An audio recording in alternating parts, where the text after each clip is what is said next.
All right, here we go. So, a lot of people have been asking us if we were going to do any type of video on our story and how we met. And so here it is. Um, as many of you know, I went public of my story of child sexual abuse on the Oprah Winfrey Show in 2010. And about a year after that, Tristan's mom had seen the show and found me on Facebook and reached out to me to inform me that her son was currently going through the issue of having a sexual assault take place.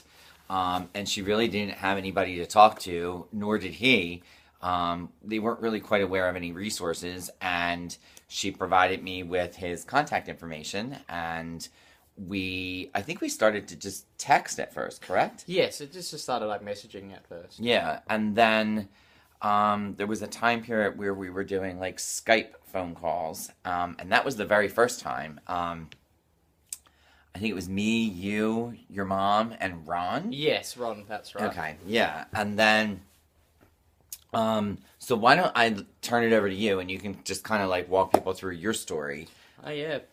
So when I first got in contact with Mum, and she was saying that I would like you to have a chat with man Rhett Hackett, and she explained to me that he had gone through similar sort of like challenges in life, just like I sort of was facing at the time, and I guess I never really like thought of like seeking like support from that kind of distance, but at which point I was open for any sort of conversation with anyone because of just how like lost I was in that early stage of having reported my sexual assault and stuff like that. So that first moment that we made contact really made a big difference, and then like not only like having Ron and Rhett and having a triangle of support networks and stuff like that, it actually really catapulted me forward to being able to power on with dealing with the legal system. And that would have been probably the hardest point, is dealing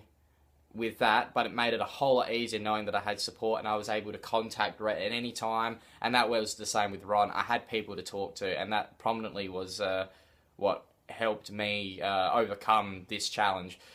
Because I'd actually been fighting this for we've been about 4 years, and we've been in contact for about 4 years or so, and yeah, it's almost 5 years at this point, I think. So yeah, so it's it's been like a real turnover at that point in my life that I was able to sort of start making better decisions.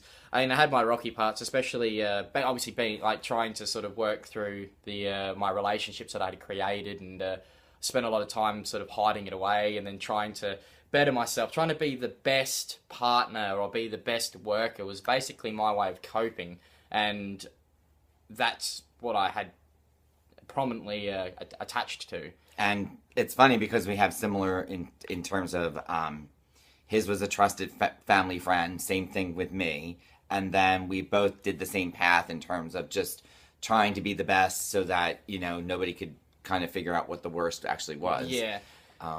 Yeah, because with the with one of his presentations that I'd gotten to, one thing that really stuck out was the secret, the idea of the secret, and holding that secret in for the so that you can't expose that to anyone, and you hold that with you until you don't know how long you're gonna hold it with you. You go down the road of like when am I going to breach that gap to actually speak to those that are close to me and explain to them this is what happened. Definitely. And so while you were navigating your way through the legal system and taking your perpetrator to court, we were in the process of launching HPF and navigating our way through that.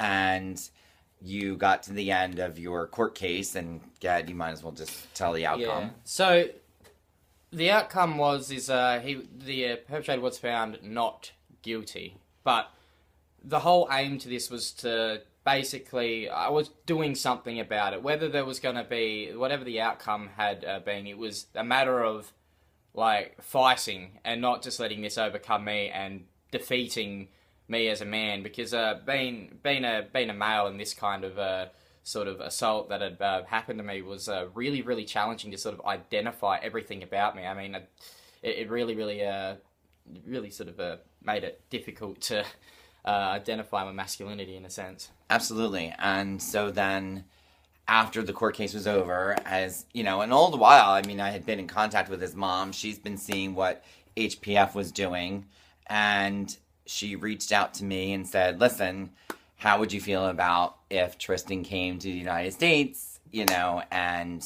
you know, would you be willing to have him stay with me or stay with, you know, with us? And it wasn't even a second thought. Yeah. I think I talked to you right after that. Yeah, it was within a space of like minutes, and I'd already said, look, I've got the means to come down, you know. I said, pack your stuff. Pretty much did, eh? It was within... we gave it a bit of a month because the weather was a bit impacted down here, and then I was here by about the end of March into April, and yeah, it's just been a fantastic stay.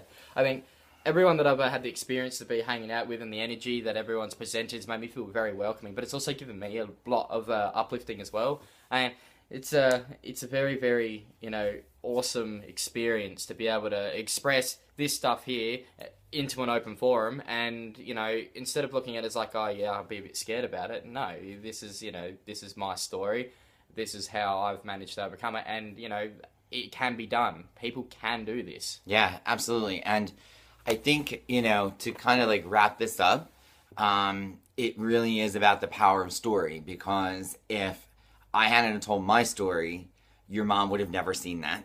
And who the heck knows what would have happened in regard, we would have never met. Yeah. And then you've had the ability to tell your story, which it was an honor to sit and tell the story together with the news interview that we did. Yeah. And now here we are sitting here telling this, you know, and putting it out there. So Yeah, definitely. Oh, it's been fantastic. Well, I can tell you that we are surely going to miss you. It's been a fantastic experience having you here. And I know all the people that you have met and everything that we have done, they are so going to miss you, as is the economy with the amount that you have been shopping. But I bet they are. we will survive. And the door is always open here for you. So thank you very much for that, Rhett, and for everyone that has been so like approaching me and just and their kind nature. It's been fantastic, and yeah, it's only a goodbye for now, not permanently. So I will be back.